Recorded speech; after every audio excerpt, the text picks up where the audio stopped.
नमस्कार, स्वागत है आपका गुप्ता क्लासेस चैनल में। मेरा नाम संदीप ठाकुर है। आज मैं आपके सामने लेके आया हूं भारत और चीन के बीच तनातनी से संबंधित विषय। आप जैसा कि जानते हैं, चाइना एक ऐसा देश है जो जमीन हड़प नीति पर कार्य करता है, साम्राज्यवादी देश है, वन पार्टी नेशन है, जहां पर लोकतंत्र की हत्याएं की जाती हैं, बहुत खतरनाक देश में से शामिल है।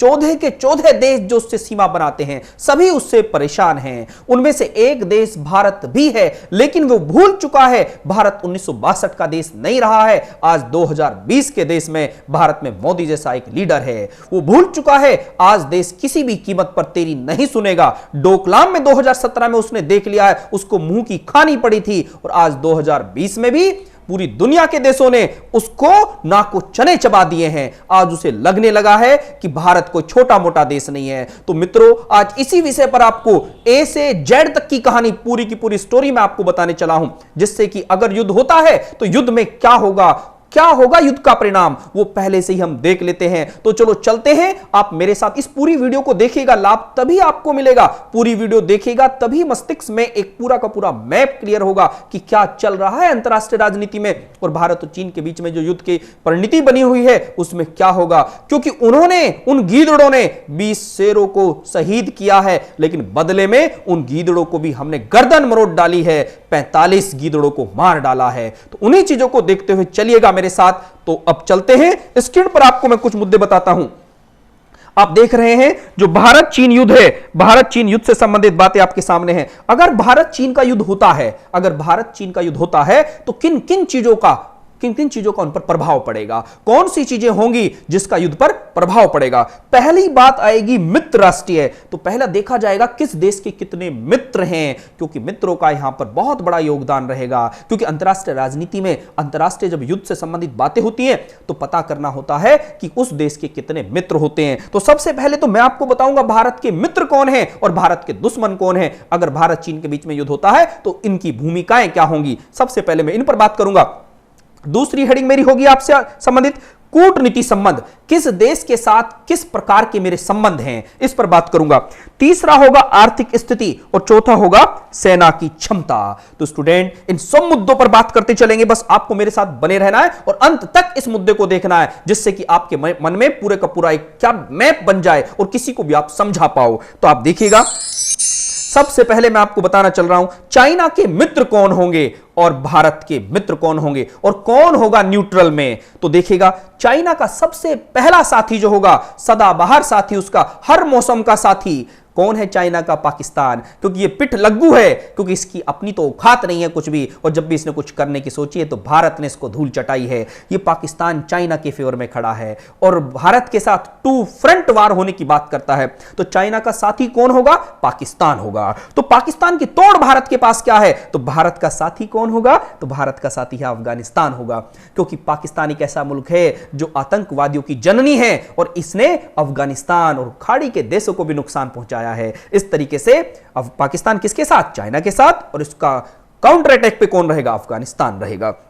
नेक्स्ट चाइना के साथ कौन रहेगा? नेपाल। आप जानते हैं नेपाल के साथ हिंदुस्तान के रिलेशन बड़े अच्छे थे। मैं थे बोल रहा हूं, क्यों बोल रहा हूं ऐसा? क्योंकि वर्तमान में नेपाल में जो सरकार है, कोली जो सरकार है, केपी शर्मा ओली का नाम सुना होगा ना आपने। तो जो केपी शर्मा ओली है, कम्युनिस्ट पार्टी को बिलोंग करते हैं, और कम्युनिस्ट जितने भी होते हैं उनकी एक विचारधारा होती है, जितने कम्युनिस्ट हैं हम सब बराबर है, इसके अलावा पूरी दुनिया को रौंद डालो। तो इसकी इच्छा यह है कि भारत को भी दबाव में डालो, लेकिन वो भूल चुका है भारत भारत है। भारत तुझे अगर सहायता देनी बंद कर दे तो भूखा मर जाएगा। क्योंकि हमारा तो उसके साथ रिश्ता क्या था? बेटी और रोटी का रिश्ता था, बेटी और रोटी का रिश्ता था। वो ये भूल चुका है, लेकिन वर्तमान में क्या करें? चाइना का साथ दे रहा है कायर, इसे समझ नहीं आ रहा है। तो इसकी काट भारत के पास क्या है? तो भारत के पास इसकी काट भूटान है, क्योंकि भूटान और नेपाल दोनों की परिस्थिति एक जैसी ही तो है। अच्छा, भारत का साथ भूटान क्यों दे? क्योंकि भूटान और भारत के बीच में एक संधि हुई है कि अगर भारत भूटान पे कोई संकट आता है तो भारत उसका साथ देता है। आप जानते होंगे डोकलाम 2017 का विषय, डोकलाम में जब चाइना आया था तो भारत ने मुकाबला किया था चाइना का, और पहली बार चाइना को दिखा दिया था कि भारतीय 1962 वाले भारतीय नहीं रहे हैं, अब अपनी गिरबान में झांक चाइना वापस जा, और उसे वापस लौटना पड़ा था और अंतरराष्ट्रीय बेइज्जती हुई थी उसकी। यह था मुद्दा भूटान का मेरे साथ देने का। अब चाइना के पास तीसरा देश कौन होगा? चाइना का देश जो सहायता करेगा टर्की करेगा, जो तुर्की। आप जानते हैं तुर्की से ही तो बाबर हिंदुस्तान में आया था, ये वही तुर्की है। तो तुर्की के सामने कौन होगा भारत की तरफ से? तो तुर्की के सामने इजराइल होगा। इजराइल समझते ना, इजराइल भारत का सदाबहार दोस्त। इजराइल वही इजराइल है जिसने 6 दिनों में 6 देशों को हराया था। 6 दिनों में 6 देशों को हराया था और हमेशा लड़ने के लिए तैयार रहता है और कहता है कि जिसमें दम हो लड़ लो। तो ये इजराइल है। बेंजामिन नेतन्याहू भारत के बड़े अच्छे मित्र हैं, और मित्र क्यों ना हो, क्योंकि 1948 में भारत ने उनकी सहायता करी थी और उस सहायता का आज तक इजराइल बदला उतारता है। तो इजराइल भारत के साथ है तो कोई खतरा ही नहीं है, सारे शक्ति संपन्न देश हैं। इसके बाद चाइना का साथ कौन देगा? इजिप्ट, मिस्र। आप जानते हैं टर्की और इजिप्ट के संबंध अच्छे हैं, इसी संबंध में इजिप्ट चाइना का साथ देगा, क्योंकि यहां पर दुश्मन का दुश्मन मित्र होता है। तो ये सारी की सारी अंतरराष्ट्रीय बिरादरियों में बात चलती है और इकोनॉमी इशू भी काफी होते हैं, आर्थिक परिस्थिति भी। तो इसका काउंटर में कौन होगा? इंडिया में होगा जापान। जापान एशिया की शक्ति, एशिया में उगते हुए सूरज का देश जापान। जापान वही जापान जिसने चाइना को सेकेंड वर्ल्ड वॉर में रौंद डाला था। देखिए समझिएगा, चाइनीज को आधे जमीन में गाड़कर जापान ने रोलर चला दिया था। तो जापान के नाम से चाइना थर थराता है। तो वही जापान हिंदुस्तान के साथ खड़ा है, और हिंदुस्तान के लिए तो जापान एक बहुत बड़ा मित्र क्यों साबित होता है? चाहे आर्थिक गतिविधियां हो, चाहे सामरिक हो, चाहे किसी भी प्रकार की कूटनीति हो, तो जापान भारत का साथ हमेशा से देता आया है। अब चलते हैं चाइना के साथ कौन होगा, और चाइना के साथ नॉर्थ कोरिया होगा, क्योंकि पागल शासक है नॉर्थ कोरिया का, आपने नाम सुना होगा। नॉर्थ कोरिया में एक पागल शासक है, और वो पागल शासक हमेशा हाइड्रोजन बम हाथ में लेके घूमता रहता है और कहता है कि अमेरिका को भी धमकी देता रहता है, जानते हैं ना। तो वो नॉर्थ कोरिया और चाइना के बीच में आजकल साठगांठ चल रही है। और नॉर्थ कोरिया का फिर सामने कौन होगा? तो होगा साउथ कोरिया। बहुत डेवलप्ड कंट्री, सैमसंग जैसी कंपनी साउथ कोरिया में है, भारत का साथ 100% देगा। इसके बाद चाइना के साथ में और कौन आएगा? ईरान। क्योंकि अब समस्या है, आजकल अमेरिका मेरे साथ है, तो अमेरिका और ईरान के बीच में मतभेद हैं, इसी वजह से ईरान का खतरा है चाइना के साथ जाएगा। तो इसके अटैक में कौन आएगा? यूएसए, दुनिया की सबसे बड़ी ताकत। America, United state of America, दुनिया की सबसे बड़ी सैन्य बजट रखने वाली। सेना में सबसे ज्यादा बजट किसका है दुनिया में? अगर आपसे कोई सवाल पूछे पूरी दुनिया में सेना का बजट किसका सबसे ज्यादा है, तो क्या जवाब देंगे? अमेरिका का बताएंगे। अमेरिका से ज्यादा बजट पूरी दुनिया में किसी का नहीं है स्टूडेंट, ये आप लोगों को यहां पर याद रखना है। इसके बाद अगर मैं बात करूं चाइना का साथ कौन देगा? सीरिया। तो अब सीरिया क्या है? आपने सुना होगा आईएस का गढ़ रहा है सीरिया, और पूरी की पूरी सह चाइना ने वहां पर दे रखी थी। तो चाइना का इनडायरेक्टली सपोर्ट सीरिया यहां पर करते नजर आएगा। इसके अटैक में कौन आएगा सामने इंडिया के साथ? तो यहां पर यूएई, यूनाइटेड अरब अमीरात, संयुक्त अरब अमीरात भारत का साथ देगा। बहुत पैसे वाला देश यूएई भारत के साथ कंधे से कंधा मिला के चलेगा। मोदी जी ने यात्रा करी थी तो यूएई ने भी भारत की यात्रा करी, घनिष्ठ संबंध है वर्तमान में हमारे उनके साथ। इसके बाद चाइना के साथ लेबनान जाएगा। तो लेबनान अगर चाइना के साथ जाता है तो इसके अटैक में कौन आएगा इंडिया के साथ? तो सऊदी अरब। सऊदी अरब आप जानते हो 54 मुस्लिम देशों में सबसे खासियत एक अगर रखता है कोई देश तो वो सऊदी अरब है। तो सऊदी अरब बिल्कुल बेहिचक भारत का साथ देगा, क्योंकि सऊदी अरब के सुल्तान भारत की यात्रा जब करने आए थे उन्होंने 2 टूक कह दिया था कि कूटनीति में हम भारत के साथ हैं, क्योंकि भारत और सऊदी अरब के रिश्ते प्राचीन काल से हैं। इसके बाद अगर मैं बात करूं कुवैत किसका साथ देगा? चाइना का देगा। तो इसके सामने कौन होगा? इसके सामने होगा जॉर्डन। जॉर्डन के जो किंग हैं वो भारत में आए थे और उन्होंने पहले बता दिया था, गणतंत्र दिवस के समारोह पे एक बार आए थे तो उन्होंने कहा था कोई दिक्कत नहीं है, जब भी आपके सामने कोई ऐसी गतिविधि होगी तो हम भारत के साथ खड़े होंगे, ट्रीटी है हमारे उनके बीच में। इसके बाद अगर मैं बात करूं कुछ देश ऐसे होंगे जो न्यूट्रल रहेंगे, तटस्थ रहेंगे, वो ना ही तो चाइना के साथ जाएंगे और ना ही भारत के साथ जाएंगे, आसानी से नहीं जाएंगे, लेकिन समय समय अगर युद्ध होता है और समय बदलता गया तो वो भी अपनी स्थिति क्लियर करेंगे। लेकिन आज वर्तमान में अगर युद्ध होता है तो कौन क्या न्यूट्रल की भूमिका निभाएगा? तो पहले तो सबसे पहला देश जो भारत का घनिष्ठ मित्र है उसका नाम है रसिया।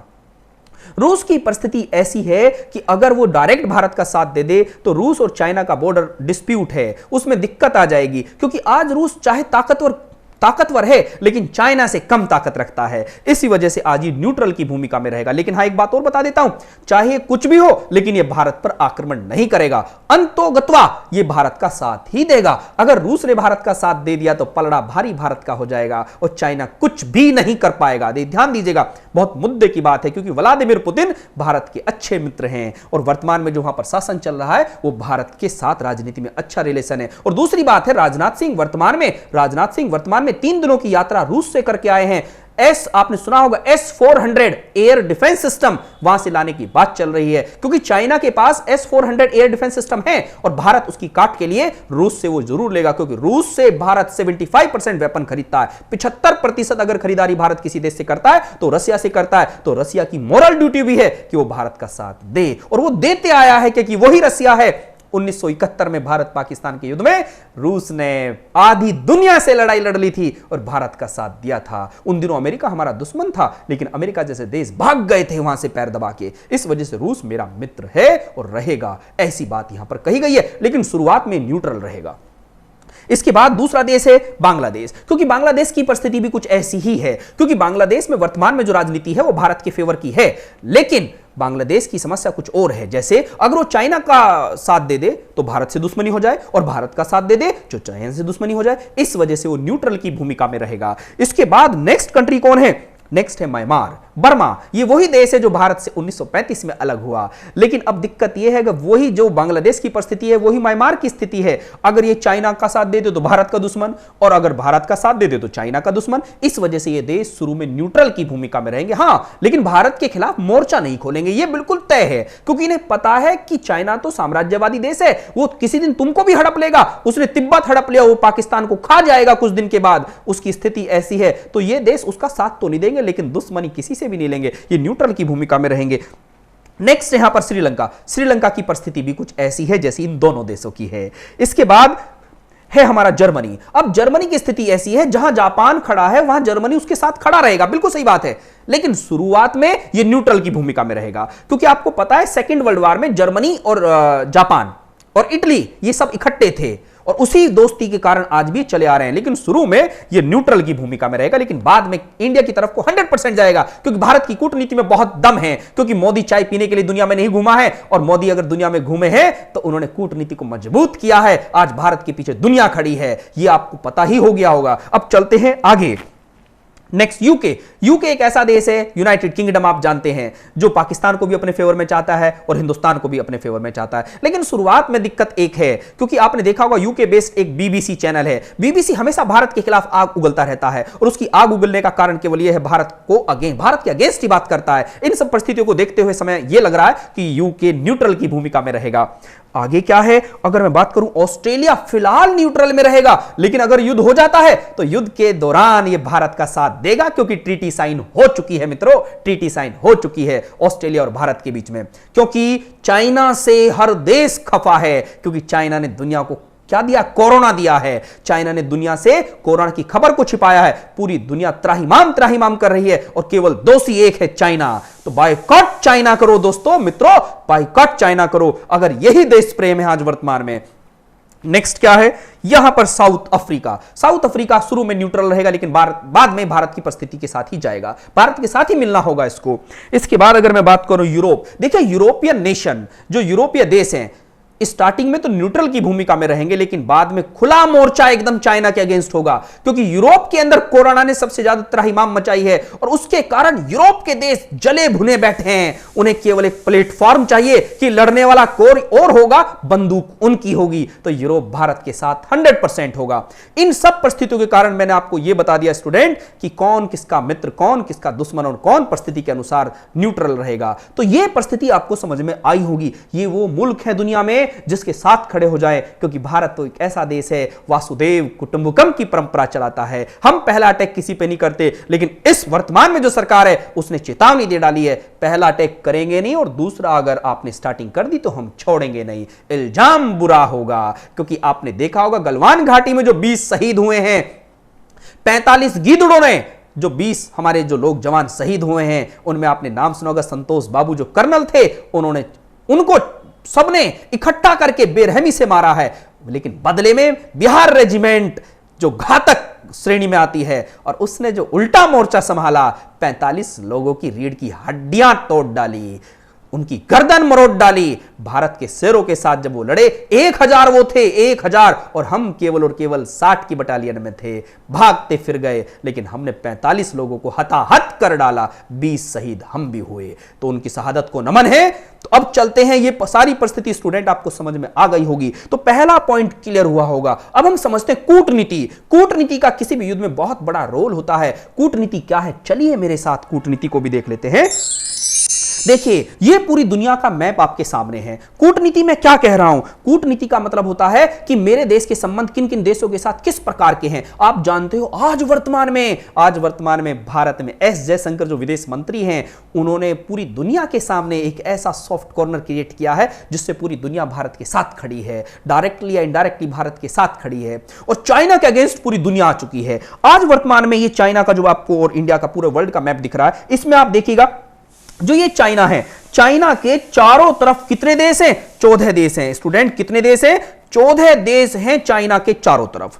जो चाइना का जो बॉर्डर है, अगर मैं बॉर्डर की बात करूं, ये चारों तरफ का जो बॉर्डर है ये 22,117 किलोमीटर है।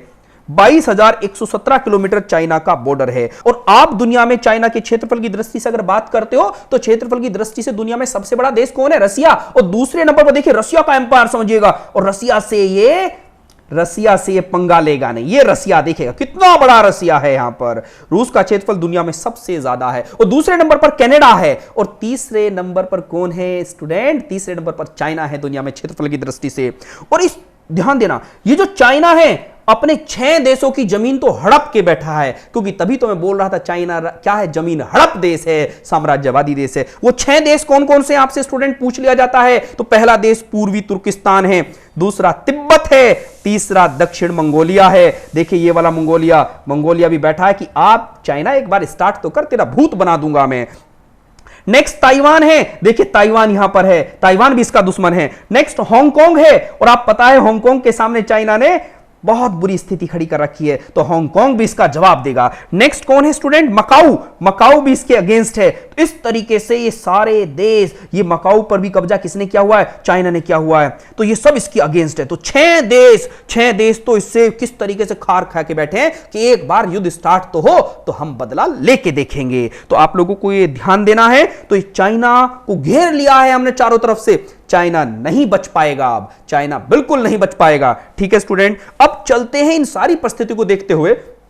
कुछ स्टूडेंट ने मेरे से कहा कि सर अगर युद्ध होता है तो युद्ध में आर्मी, एयरफोर्स, नेवी की क्या भूमिका रहेगी, तो मैं उनको कह रहा था सबसे बड़ी भूमिका रहेगी एयरफोर्स की इस युद्ध में। तो आज मैं आपको पहले सैनिक पृष्ठभूमि बता देता हूं, पहले आर्थिक गतिविधि बताऊंगा, पहले आर्थिक पृष्ठभूमि देखिएगा, क्योंकि युद्ध लड़ा जाता है सब मोर्चों पर। तो वो मोर्चों में पहला मोर्चा देखते हैं आर्थिक मोर्चा। तो आर्थिक मोर्चा देखिएगा, भारत चीन युद्ध में अब हम तीसरी परिस्थिति देख रहे हैं, आर्थिक स्थिति। आर्थिक स्थिति में आपको सबको पता है आज दुनिया में दूसरी सबसे बड़ी अर्थव्यवस्था चाइना की है, दूसरी सबसे बड़ी अर्थव्यवस्था चाइना की है, और दुनिया में सबसे बड़ी अर्थव्यवस्था अमेरिका की है। और तीसरे नंबर पे दुनिया में अगर सबसे बड़ी अर्थव्यवस्था वाला कोई देश है तो वो कौन है, वो इंडिया है। कौन है स्टूडेंट, वो इंडिया है। ये आप लोगों को याद रखना है यहां पर। लेकिन अब परिस्थिति ये है कि कोई दिक्कत नहीं, लेकिन रक्षा बजट चाइना का हमसे थोड़ा ज्यादा है। तो कुछ चीजें देख लेते हैं जो एग्जाम के पॉइंट ऑफ व्यू से आपके लिए महत्वपूर्ण रहेंगी। तो देखिएगा, रैंक वाइज आर्मी में चाइना का स्थान 3rd है। जो थर्ड क्यों कह रहा हूं, क्योंकि टोटल अगर देश अपनी सेना पर खर्च करते हैं तो सबसे ज्यादा खर्च करने वाला देश तो दुनिया में अमेरिका है, दूसरा रसिया है, और तीसरा है चाइना है, जिसका रक्षा बजट ज्यादा होता है। और चौथे नंबर पर भारत का स्थान है। तो आर्मी बजट में अगर बात करोगे तो चाइना दुनिया में तीसरे नंबर पर है और भारत का स्थान 4th है। यहीं पर अगर मैं बजट की बात करूं, टोटल चाइना का जो बजट होता है कितना, 237 billion US dollar, 237 billion US dollar इसका टोटल बजट है, जो किस पे खर्चा होता है, सेना पे खर्च होता है। और भारत सेना पर केवल कितना खर्च करता है, 61 बिलियन यूएस डॉलर। क्योंकि मेरे दोस्त ज्यादा हैं, दुश्मन कम हैं, और चाइना के दुश्मन ज्यादा हैं, दोस्त कम हैं। इसी वजह से इसको ज्यादा रक्षा पर खर्च करना पड़ता है। ठीक है स्टूडेंट, अब चलते हैं डेब्ट, ऋण। अगर मैं बात करूं कर्ज पर, तो चाइना पर कर्ज कम नहीं है, चाइना पर कर्जा है 1.5 ट्रिलियन यूएस डॉलर, जबकि भारत पर केवल कर्जा है 0.5 ट्रिलियन यूएस डॉलर। इसके बाद एफडीआई, फॉरेन डायरेक्ट इन्वेस्टमेंट, प्रत्यक्ष विदेशी निवेश, प्रत्यक्ष विदेशी निवेश कहते हैं, विदेशी मुद्रा भंडार भी बोल सकते हो। तो यहां पर जो इन्वेस्टमेंट है चाइना के अंदर वो 3000 बिलियन यूएस डॉलर का है, 3000 बिलियन यूएस डॉलर का है। लेकिन भारत में इसकी अपेक्षा कम है, क्योंकि अभी भारत उभरता हुआ देश है, क्योंकि चाइना के अंदर तो पहले से ही काफी नीतियां अच्छी थी, मेरे यहां पर कुछ नीतियां कमजोर होने के कारण अभी देश उथल पुथल मचा रहा। 10 साल तो आपने देखा समस्याएं काफी रही थी। तो भारत में 400 बिलियन यूएस डॉलर का एफडीआई है। इन सब चीजों को समझते हुए आपको ये क्लियर हुआ होगा, आर्थिक स्थिति क्लियर हो गया। अब हम पढ़ते हैं सेना की क्षमता, बड़ा महत्वपूर्ण है स्टूडेंट, इसको समझ लेना। सेना की क्षमता देखिएगा। सबसे पहले मैं सेना की क्षमता में आपको दिखाता हूं एयरफोर्स की क्षमता। एयरफोर्स मतलब वायुसेना। अब जब वायुसेना की बात निकल ही पड़ी है तो वायुसेना में चाइना और भारत में मैं अंतर बता देता हूं।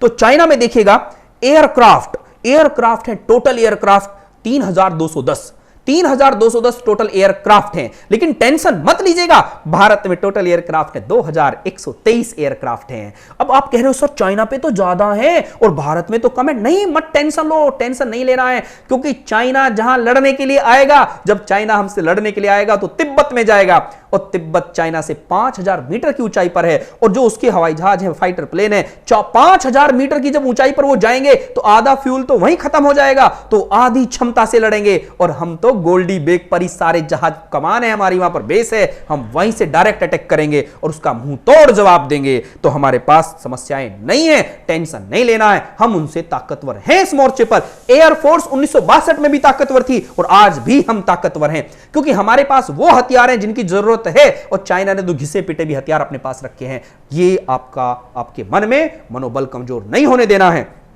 Next, military aircraft. चाइना के पास मिलिट्री एयरक्राफ्ट कितने हैं? 1300 हैं, जबकि भारत के पास मिलिट्री एयरक्राफ्ट कितने? 1720 हैं। लेकिन टेंशन नहीं लेना है, यहां सुखोई जैसे हैं, सुखोई जैसे हमारे पास लड़ाकू विमान हैं, और मिग, आपने नाम सुना होगा मिग 20, उस जैसे हमारे पास लड़ाकू विमान है। ठीक है, सुखोई एक साथ 16 अटैक करता है, तो कहीं समस्या नहीं आने वाली। तो मैं आपको बताते चलूं, चाइना के पास Su-35 है, तो इसका तोड़ में भारत के पास सुखोई 30 है। हर मौसम हर मिराज में लड़ सकता है। ठीक है, अगर मैं बात करूं चाइना के पास Su-27 है, तो उसकी तोड़ भारत के पास क्या है? मिग 29 है। इसके बाद अगर मैं बात करूं J-20 चाइना के पास है, तो J-20 का जवाब तो मेरा सुखोई देगा, क्योंकि J-20 एक साथ में 12 निशाने लगाता है, जबकि सुखोई एक साथ में 16 टारगेट लगा देता है, 16 टारगेट लगा देता है। और चाइना के पास J-31 है, लेकिन मेरे पास इसका जवाब क्या है? मिग 29 ही है। अब बात करूं, देखिए किसी भी युद्ध में ट्रांसपोर्ट की बड़ी भूमिका होती है। आप कहोगे ट्रांसपोर्ट का मतलब क्या है? यहां ट्रांसपोर्ट का मतलब है सामान को ले जाने के लिए। जब लड़ाई लड़ रही होती है तो मैं एक जगह से दूसरी जगह सामान कैसे लेके जाऊं? तो बड़े बड़े जहाज होते हैं सामान ले जाने के लिए। तो देखिए चाइना के पास ट्रांसपोर्ट के हिसाब से 224 हैं और मेरे पास 250 हैं। तो लड़ाई जब होगी तो मैं जल्दी से जल्दी बड़े से बड़े सामान को बॉर्डर पे पहुंचा दूंगा, क्योंकि मेरे पास ग्लोब मास्टर है, C-17 ग्लोब मास्टर। इसके बाद अगर मैं बात करूं हेलीकॉप्टर की युद्ध में बड़ी भूमिका होती है, क्योंकि हेलीकॉप्टर ज्यादा ऊंचाई पर नहीं उड़ पाते हैं, तो कम ऊंचाई पर नीचे रडार से बचते हुए वो सामान की आवाजाही करते हैं। तो अगर मैं चाइना के पास कहूं हेलीकॉप्टर 911 है, तो भारत के पास 722 है, बराबर की टक्कर है। क्योंकि हेलीकॉप्टर में मेरे पास चिनूक जैसा डबल डिस्क हेलीकॉप्टर है, Mi-17 जैसा हेलीकॉप्टर है जो दुनिया में इकलौते हैं, बेहतर टेक्नोलॉजी है। अपाचे जैसे हेलीकॉप्टर हैं, Mi-24 जैसे हेलीकॉप्टर हैं जो किसी भी कीमत में कमजोर नहीं है। ध्यान देना, अपाचे मैंने यूएसए से लिया था, जो डबल डिस्क है और अपना करतब कई युद्धों में दिखा चुका है। इसके बाद मैं बात करता हूं एयरफोर्स की, बात यहीं पर विराम देता हूं। इसके बाद हम चलते हैं आर्मी। एयरफोर्स का काम है ऊपर से खत्म करते चले जाना, और आर्मी का है जमीन से समाप्त करते चले जाना। तो जमीन पर जब लड़ाई होगी तो जमीन पर तो हम उनकी मुंडी तोड़ डालेंगे, क्योंकि भारतीय सैनिक भरे बैठे हैं। ये 5 फुट के चाइनीज इनको इस तरीके से रगड़ डालेंगे जिस तरीके से 20 शहीदों के बदले में हमने 45 गीदड़ों को मारा था, ऐसे ही कुछ करके दिखाएंगे। तो आर्मी की देख लेते हैं। चाइना में और इंडिया में तुलना जब करते हैं तो सब चीजों में तुलना होनी चाहिए। तो देखिए एक्टिव आर्मी का मतलब है जो वर्तमान में एक्टिव है। चाइना के पास टोटल कितने हैं? 21 लाख सैनिक हैं एक्टिव, और जबकि इंडिया में कितने हैं? 14 लाख। घबराइए मत बिल्कुल भी। 21 लाख जो हैं और ये 14 लाख, अभी यहां बात पूरी नहीं हुई है, अभी बात शुरू हुई है। देखिए रिजर्व आर्मी में चाइना के पास केवल 5 लाख हैं और रिजर्व में मेरे पास 21 लाख हैं। अब आप समझ सकते हो टोटल आर्मी मेरे पास कितनी होगी, 35 लाख, और चाइना के पास केवल कितनी है, 26 लाख। देखिए 26 लाख में वो 14 देशों के साथ बॉर्डर शेयर करता है और 14 के 14 देश उसके दुश्मन है। मेरे साथ तो ये 35 लाख सेना है, रगड़ डालेगी उसे। 1962 नहीं है देश अब। चाइना तूने गलत पंगा ले लिया है, अब तेरे मंसूबों पर पानी फिरने वाला है। नेक्स्ट देखिए टैंक। युद्ध में जब आर्मी लड़ती है तो जमीन पर टैंकों की बड़ी भूमिका होती है। तो टैंकों में चाइना के पास 35,000 टैंक हैं और भारत के पास यहां पर 4292 टैंक है। घबराइए मत, चाइना के टैंक 14 जगह खड़े होंगे और मेरे टैंक केवल 2 फ्रंट पे लड़ेंगे, एक तो उसके पिट्ठू पाकिस्तान के खिलाफ और एक खुद चाइना के खिलाफ। तो यहां घबराने की जरूरत नहीं है क्योंकि जो मेरा टैंक भीष्म है, आपने सुना होगा टैंक T-19 और अर्जुन जैसे टैंक विध्वंसक टैंक लद्दाख बॉर्डर पे पहुंचा दिए गए हैं। टेंशन नहीं लेना है। ये टैंकों के बाद स्थिति आती है आर्म्ड व्हीकल। आर्म्ड व्हीकल का मतलब होता है जो आर्मी से संबंधित जो वेपन्स होते हैं उनसे संबंधित जो व्हीकल होते हैं, आर्म्ड व्हीकल। चाइना के पास 35,000 हैं और मेरे पास 8686 आर्म्ड व्हीकल हैं। कोई दिक्कत नहीं, आर्म्ड व्हीकल कोई जमीन पे तो लद्दाख में तो डायरेक्ट पहुंचेंगे नहीं, वो तो नीचे रह जाएंगे, ऊपर तो वायुसेना ही लड़ेगी। इसके बाद बात करते हैं फील्ड आर्टिलरी। फील्ड आर्टिलरी का मतलब होता है जैसे तोपें कितनी है, जैसे बोफोर्स तोप मैंने लगा दिया है बॉर्डर पर, तो चाइना के पास कितनी 3600 हैं और मैं इससे ऊपर हूं, 4060 हैं टोटल मेरे पास, उड़ा डालेंगे इनको।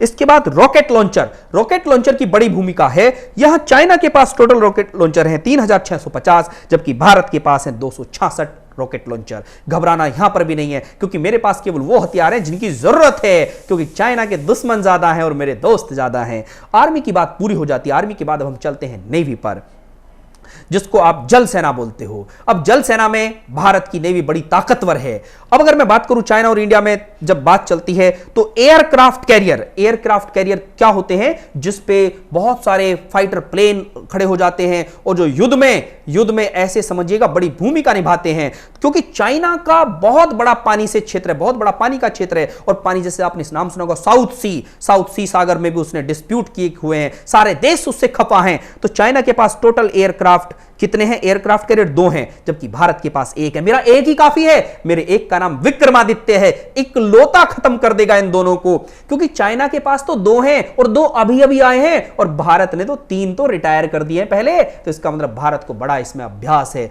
भारत नहीं छोड़ने वाला। इसके बाद अगर बात करूं फ्लीट का मतलब टोटल जो पानी के जहाज है, चाइना के पास 777 हैं और भारत के पास 285 हैं। क्योंकि भारत का जल जो है केवल हिंद महासागर को ही तो संभालना है, हिंद महासागर, अरेबियन सी और बे ऑफ बंगाल, जबकि चाइना के लिए तो पानी का बॉर्डर बहुत बड़ा है, उसकी समस्याएं काफी हैं। इसके बाद मैं बात करता हूं सबमरीन मींस पनडुब्बी जो चाइना के पास हैं टोटल 74 हैं और भारत के पास टोटल पनडुब्बियां 16 हैं। तो 16 पनडुब्बी काफी है मेरे साथ, क्योंकि अगर उसकी पनडुब्बी ज्यादा है तो मेरे पास ऐसी ग्लोब मास्टर है, उनकी पनडुब्बियों को खा जाएगा वो। इसके बाद अगर मैं बात करूं डिस्ट्रॉयर कितने हैं चाइना के पास, 36 हैं। देखिए फ्लीट से छोटे होते हैं डिस्ट्रॉयर, इंडिया के पास कितने हैं, 10 हैं। मींस जो पानी में जहाज, लड़ाकू जहाज होते हैं पानी में, तो ये होते हैं डिस्ट्रॉयर, विध्वंसक कहलाते हैं।